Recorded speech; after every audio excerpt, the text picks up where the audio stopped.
So apparently I have visited all the biomes. Neat. Didn't even realize I did that. That was the last one, by the way. The tiniest ice spikes there ever was. Hello there. Sithbelle here with another episode of Sithbelle Survives. You wanna know what we're gonna do today? It's gonna be fun. So I have decided that I am going to unleash my inner nerd. And so I have gathered up a bunch of black and red blocks. And we're going to build ourselves a nether hub. Because let's face it, this does not look good. And it's very hard to tell which direction I'm going, and the torches don't specify which location it is, so I'm just taking a guess anytime I go through here. So let's make this look a little bit nicer, shall we? So I decided to pay an homage to the first half of my username, Sithbelle, and add a little bit of Star Wars flair to our world with the Imperial crest for our hub. Now, this was a surprisingly challenging build, not because of the circles, but because of the little arms that come out in a little bit. As you can see here, I'm making the circle. I had to redo a couple things once or twice, but other than that, it was fairly straightforward. I used plots to calculate the circles, so that's pretty easy. But these guys right here, these little arms of the crest are hard because they're not 45-degree angles, they're 60-degree angles. And not only that, they are tapered, so they have to get wider the further out you get. And so in Minecraft, that's not easy to do. So I put these guidelines there as a rough outline of the general area I wanted them to be, and I tried to make them as symmetrical as possible. I had to redo them a couple of times, but we got there in the end, and I'm pretty pleased with how it ended up turning out. One thing you'll notice as I'm building this is that I go back and forth and basically put down, blocks twice for a given area. And that is because of the nature of the nether. Bad things spawn in the nether. So in order to prevent that from happening, which we really don't want to have happen on the roof here, we want this to be a controlled environment that's safe for us, I have to put down blocks that mobs can't spawn on. So in this case, I decided to use black and red stained glass. I really, really wish I didn't have to do that because I feel like it bleaches out the color a lot. But at the end of the day, it still looks pretty good, and this was the color combination, or the block combination rather, that looks the best. And for once in my life, I actually counted the number of blocks correctly. I ended up downloading World Edit, which is a mod, and in the creative test world, I was able to count the number of blocks I needed, so I didn't have to take a guess and hope for the best. I actually had enough. And then I created the portal in the center. Wasn't quite big enough at first, but worked around that. Added a border, and then we have ourselves a finished nether hub. Alright, we have ourselves a finished hub. Honestly, I am really happy with how it turned out. I feel like the replay mod didn't really do the clip justice, because it looks pretty sick. And unfortunately the fog is hindering the look a little bit. My one regret is the glass. It's a necessary evil because, like I said, the mob spawning can't happen up here, and gas will spawn and blow up all my stuff, and I don't want that to happen. So it's just going to have this kind of weird shadow looking thing, but at the end of the day, that doesn't really matter all that much. What we need to work on next is getting these paths put in.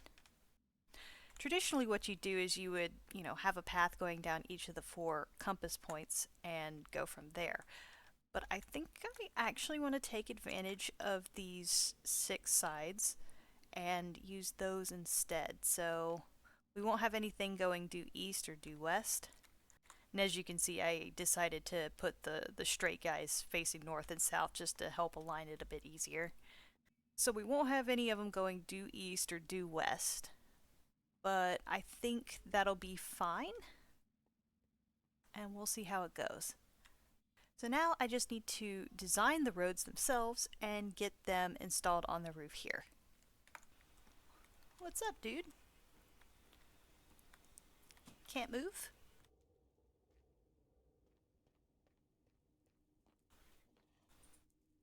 Heh.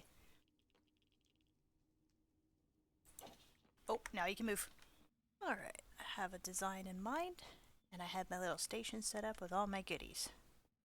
So as I mentioned before, I'm going to create a path on each of these 6 points here.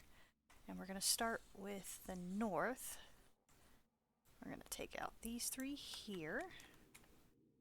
We're going to put a frog light.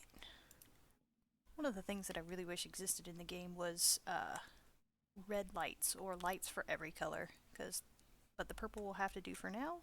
Let's go. 1, 2, 3, 4, and 5. And then we'll do like this here. And then we put wool on top of that, pointing back into the central hub. Fill in the rest of this. Put in some glass on top so we don't cause mob spawning. And then border it with some black stone stairs. And so it's basically going to be like that, as far as we can make it. And on this point, we're going to make it the orange path.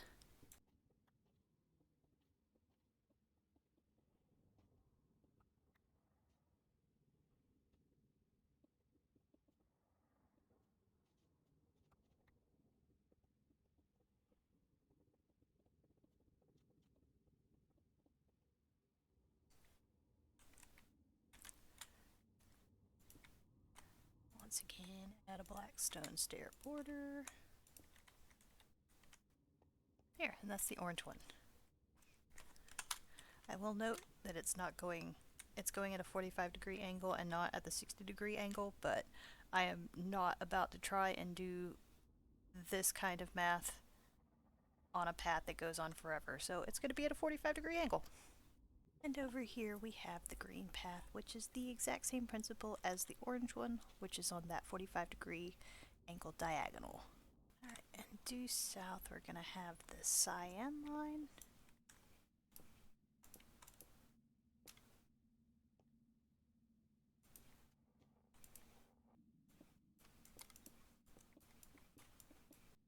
Over here we're going to have the blue line, and once again I am lamenting the lack of lights in all the colors.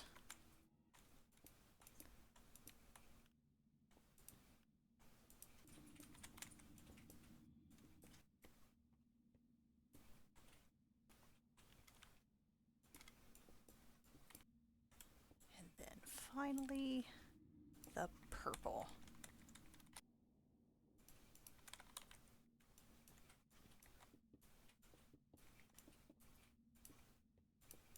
So when you put it all together, we end up with a bit of a rainbow line, which will help telling the directions that we're going in much easier than just a random torch line going who knows where. So I'm going to work on getting these elongated a bit, and we will see what it looks like when I'm done. Alright, we have ourselves some roads. Take a look at that.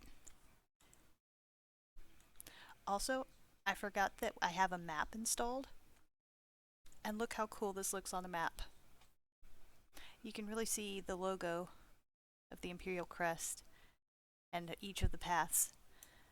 And so now all we have to do is keep expanding these as we get more material and go from there.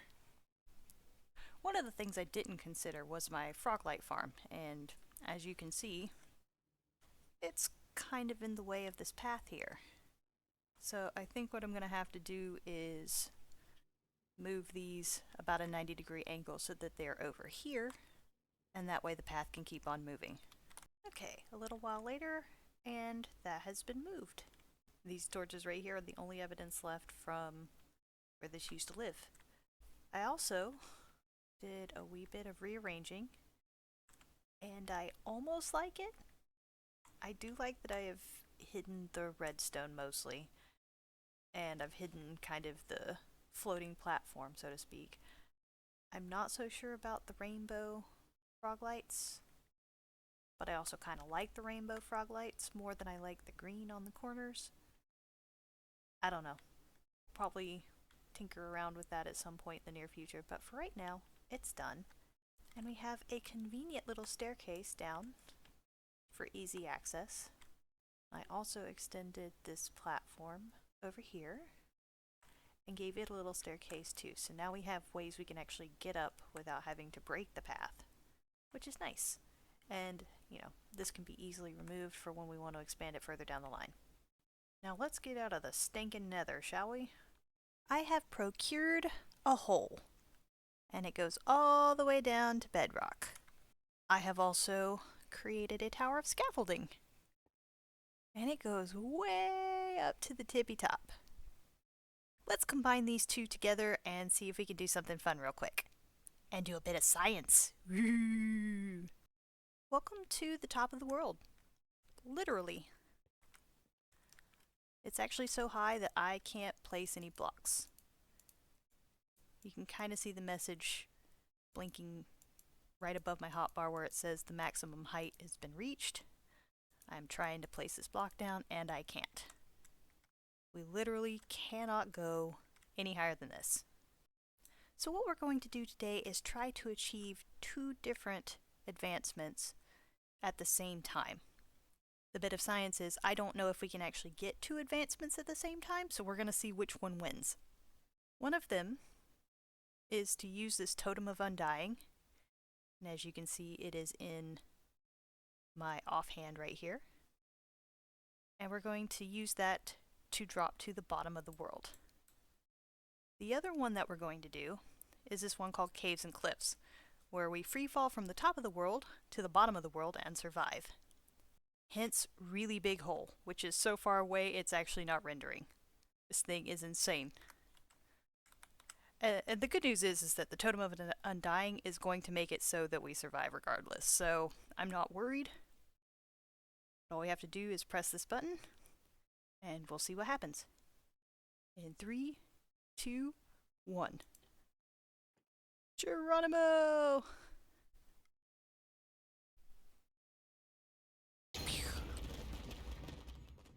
Hey, hey! You can get two achievements at the same time. Woohoo! That was terrifying and really fun. There's actually another achievement that we can get with the platform in the sky, but I'm not in the mood to deal with that today. So now I'm just going to get myself out of this great big hole that I've dug for myself. Which seems metaphorical, but whatever. And we'll get back to work. As you can see, we're pretty close to our farm island and our starter island over here. So we can come back whenever we want pretty easily. Ooh! It's raining outside!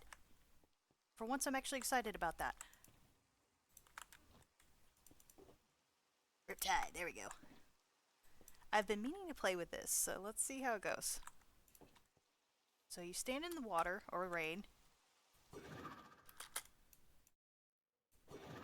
What it does is it lets you travel without rockets. And it is way faster than rockets. Oh my goodness gracious. Well, that's fun. I'm Batman, brooding as I look down on the city below that I am sworn to protect. Yeah, I should probably get some sleep.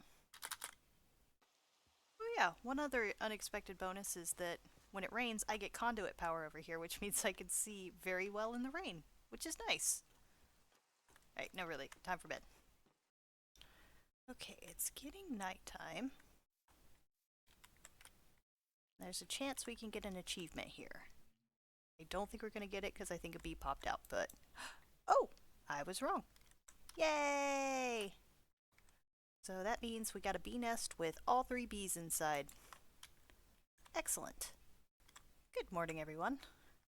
So, welcome to what is almost certainly going to be a future area of some sort or another. We are 100% going to do something with this flower forest, even if it's nothing more than to make a great big flower farm.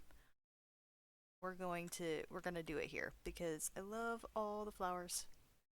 I just love being inundated with all the flowers, and this is where you can get the most variety. And I'm really looking forward to it.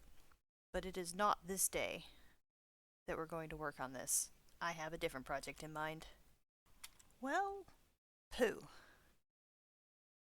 I had a nice time lapse going. I recorded it all. And when I came to load it, it crashed. Which really sucks, because I put a lot of effort into this, I made a ton of mistakes, and I was looking forward to ridiculing myself the whole time while doing the voiceover for it, and now I can't. Long story short, we are in the middle of a sheep farm, and I got the technical part of the farm all built. We got the storage section, we have the little holding pens. I have moved the original sheep farm sheep over, and I've started breeding up these sheep while I was building so that we would hopefully have enough by the time I had finished. Still need to bring those over though. But yeah, long story short, we're probably about halfway there.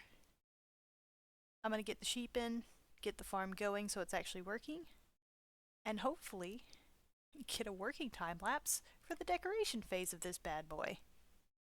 Do you think we have enough storage, by the way? I'm not sure. I think we might be a little short. We have a functioning sheep farm. I went through and I silenced these guys so there's no sheep baaing, which is lovely. And then I gave them the names of the colors that they're being sheared so that takes them out of the mob cap so we can have more animals spawn elsewhere in our world without causing problems. And the farm's been functional for approximately 2 minutes, and we're already having varying levels of success. Now we get to do the fun decoration part. Hooray! This time lapse actually worked. So, as this is a repeating pattern over 16 modules, it's a pretty straightforward, if not time-consuming build. I basically repeated the pattern on each module, kind of in a typewriter-esque way, and just built it up layer by layer. There's a lot of stairs involved in getting the orientation right on some of these, especially on the higher builds, or higher parts of the build rather. It was a little bit difficult. But I really like how this ended up turning out and adding a bit of complexity to the design of the build. I decided to go with sandstone and mud for the main blocks because they're rather neutral and it makes the rainbow kind of pop a bit more. I also used jungle wood for a bit of texture variation while still being in that same palette, and ochre frog lights to add a bit of brightness behind the stairs. You'll see that come in a bit later. I struggled a little bit on these upper portions because the build reach is not really all that great. And so you'll see I start using more and more grass scaffolding to reach the higher ends. Also, in the corners I used some packed mud brick walls to kind of break up the corners. And we're going to put our crafting bench and our ender chests in there for, some easy storage. Maybe a little bit of extra ender or shulker boxes or something there. Here we go. More grass scaffolding as I'm putting the lights up at the top to add that pop of brightness that you can actually see. So this is nice and well lit. This also helps keep the grass growing as quickly as possible in the farm itself, which is very beneficial. And then I put some sandstone stairs up at the top to kind of frame the wool a bit more, and then some slabs on the bottom to hide the grass. And then I was finally able to clean up some of the grass so you could see what I was working with here. And it creates this cool little stripy complex effect. Alright, now here comes the frog lights. Luckily I made a farm because I ended up having to cover all the hoppers and chests on the back end to hide any kind of views to the outside world and whatever skin we end up putting on the outside of this build. This part was actually pretty fun, but the frog lights are actually directional, so I had to make sure that they were placed in a very particular order in order to get them to look correct on the background without showing too much yellow because we want to keep it as neutral as possible. And then on the top I added a little bit of extra wool, and I put some wool around the back of the glass too, because when you look up it was not quite as colorful, and so I wanted to put that there on the back to kind of hide it out. And then it was just a matter of cleaning up and admiring the work that I did. Oh, I also added an extra line and a border around the floor. But here we go. The sheep farm is functionally complete. The interior is pretty much complete, and I think it looks pretty darn good. I like the pattern that I used in the stairs to kind of create these little arrows going from the inside out. And I really, really love the color that's everywhere. Sorry about that. And yeah, just wanted a little bit of a glamour shot there. And now I'm going to turn it back over to non-voiceover Sithbelle, I guess live action Sithbelle. Alright, that is all I have designed on this so far. I have a rough sketch of what I want to do on the outside, but I still need to work on that a little bit. One thing I know I want to do is I actually want to leave this mostly open air. So there might be a little roof over here, but this whole thing is going to be open. And we have managed to collect quite a bit of wool during our adventures. And now if we need to make any other rainbow projects, we will be ready and waiting for them. But I think that's going to do it for today. I got some designing I've got to do, and I want to do a bit more grinding for some more resources because I have run out with all the stuff that I've built today. So if you made it this far in the video, thank you so much for watching, and I will see you in the next one. Goodbye!